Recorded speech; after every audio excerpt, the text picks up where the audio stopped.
A blackout is not an event. It's a rupture. There is no warning siren, no countdown, no clean transition. 1 second the world is structured by light, sound, and routine. The next, it isn't. Elevators stop mid-shaft. Card readers fail closed. Traffic lights vanish. Silence replaces order. Most people make the same mistake in the first minutes. They assume the outage is temporary. That assumption keeps them in places designed for electricity, not for people. They wait. They stand still. They look around for instructions that will never come. When the power goes out, infrastructure stops behaving like infrastructure. Doors that require electricity become traps. Climate-controlled spaces begin to suffocate. Digital systems that once coordinated movement now create bottlenecks. The danger isn't darkness, it's dependency. Crowds don't disperse when systems fail. They compress. Humans move toward familiarity, authority, and perceived resources. That instinct once kept us alive. In a blackout, it creates density, and density is what kills first. The difference between survivors and victims isn't courage. It's position. Where you are standing when the grid collapses determines what problems you inherit. Stay in the wrong place for too long, and no amount of preparation will save you. This video is not about fear. It's about subtraction. The 10 places you must avoid are not evil locations. They become dangerous because everyone else chooses them at the same time. Survival in a blackout isn't about finding the safest place. It's about avoiding the worst ones before they reveal themselves. You don't need to outrun chaos. You need to step sideways while everyone else freezes. Drop your city in the comments. I want to see where the survivors are watching from. And hit subscribe while you're here. The first places you must avoid are vertical traps. Anything that removes your ability to walk out under your own power becomes a liability the moment electricity disappears. Elevators are the most obvious. They don't fail open. They fail where they are. Between floors. Without airflow. Without information. You can survive an hour inside one, but panic doesn't wait an hour. It escalates in minutes. Subways are worse. Trains halt in tunnels. Platforms fill with people who don't know whether to move or stay. Emergency lighting fades. Cell service becomes unreliable or useless. The longer people remain underground, the more time turns elastic. Minutes feel like hours. Hours feel endless. Below-ground spaces share a hidden danger. They depend on systems you cannot fix from inside. Ventilation, drainage, lighting, and communication all fail together. Smoke moves unpredictably. Water intrusion doesn't announce itself until it's already rising. One small fire above ground can suffocate an entire underground corridor without a single visible flame. Crowds underground behave differently. Sound echoes. Direction becomes ambiguous. People follow voices instead of exits. Bottlenecks form instantly, and once formed, they don't dissolve without force. Your rule is simple. When the power fails, never stay somewhere that requires power to leave.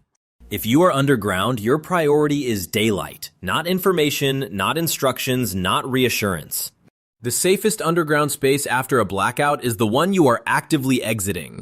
When the power goes out, people don't think about safety. They think about supplies. That's why grocery stores, pharmacies, and big box retailers turn hostile faster than almost any other location. Register freeze. Automatic doors lock or fail half open. Employees don't know whether to stop people or let them go. Security policies collide with human hunger. At first, it's confusion. Then it's entitlement. Then it's justification. People who would never steal convince themselves they're owed something. Shelves empty unevenly. Aisles narrow. Someone shouts. Someone pushes. Glass becomes a threat. These buildings are designed for flow, not for stasis. When movement stops, every design choice becomes a hazard. Long sight lines attract attention. Glass storefronts invite entry from outside. Loading docks turn into choke points. Fire exits become contested territory. Even if you arrive early, you're competing against desperation with no rules. Injuries here aren't caused by violence at first. They're caused by density. Falls. Crush points. Panic. The smartest decision feels wrong. Leave without taking anything. Supplies can be found later in quieter places. Time cannot be recovered. Every minute you spend inside a supply magnet increases the chance you're trapped when panic peaks. In a blackout, food doesn't disappear on day one, but people do. When the power goes out, movement feels like control. People get in cars not because they know where they're going, but because sitting still feels like losing. That instinct turns roads into traps faster than any enclosed space. Traffic signals fail. Intersections revert to negotiation without rules. One stalled vehicle becomes 10. 10 become gridlock. Gridlock becomes abandonment. Cars overheat, run out of fuel, or simply stop when drivers realize they're not moving anywhere. Highways concentrate desperation. Everyone believes leaving the city is the right move, so everyone chooses the same direction at the same time. Lanes designed for speed become parking lots. Shoulders fill, exits clog. Emergency services can't reach anything because everything is in the way. Once vehicles stop moving, they become shelter for a few hours and liability forever. Windows break easily. Fuel siphoning starts quietly. Arguments escalate. People who would never approach you suddenly feel entitled to what you're sitting on. Walking along highways is worse. You're exposed, predictable, and silhouetted against open space. There's no cover, no concealment, and no control over who sees you coming. Noise travels far. Exhaustion accumulates fast. And once darkness settles in, the road belongs to whoever claims it.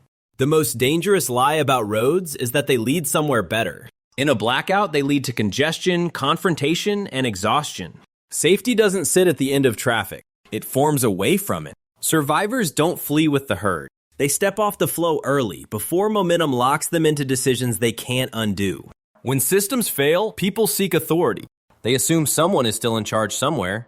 That belief pulls crowds toward police stations, hospitals, fire departments, and government buildings. These places don't become safer. They become overloaded.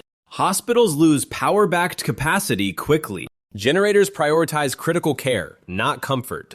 Waiting rooms fill. Supplies thin. Security shifts from protection to containment. Emotions run hot where pain and fear already exist. Police stations face a different collapse. Communication fragments. Staffing drops as officers respond to family obligations or conflicting orders. What remains is stress without clarity. People arrive expecting help. They're met with limits. Limits provoke anger. Authority centers attract problems instead of solving them. Every conflict gravitates there. Every rumor points there. Every desperate person assumes answers exist behind locked doors. The danger isn't violence, it's volatility. These locations sit at the crossroads of fear, expectation, and disappointment. When expectations fail, behavior changes instantly. Even if you receive help, you become visible. Visibility is currency in collapse, and it's rarely worth the cost. Being seen entering or leaving an authority center marks you as someone with resources, information, or vulnerability. Survival favors low-profile decisions. Help that draws attention creates debt you didn't agree to pay. In a blackout, safety doesn't cluster around power. It evaporates from it. The most dangerous places in a blackout are the ones people agree on.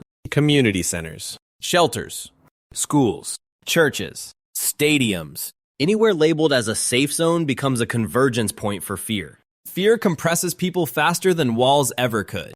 These locations start with good intentions and end with scarcity. Supplies are finite. Space is limited. Sanitation breaks down first. Privacy disappears immediately. Conflicts multiply because there is nowhere to step away. Safe zones rely on coordination, trust, and continued logistics. Blackouts strip all three. What remains is crowd psychology under stress. Rules become suggestions. Enforcement becomes selective. The weakest lose first. There's another danger here. Delayed decision-making. Once you enter a designated safe place, leaving feels like betrayal. You wait for improvement that never comes. By the time you decide to move, exits are crowded and conditions are worse. Real safety doesn't announce itself. It doesn't gather people. It doesn't promise protection. It exists where pressure is low and choices remain reversible. Avoiding danger in a blackout isn't about bravery. It's about refusing the obvious answer. The places everyone rushes toward are the places that fail first. When the power goes out, the safest move is rarely forward. It's away from attention, away from agreement, and away from the crowd.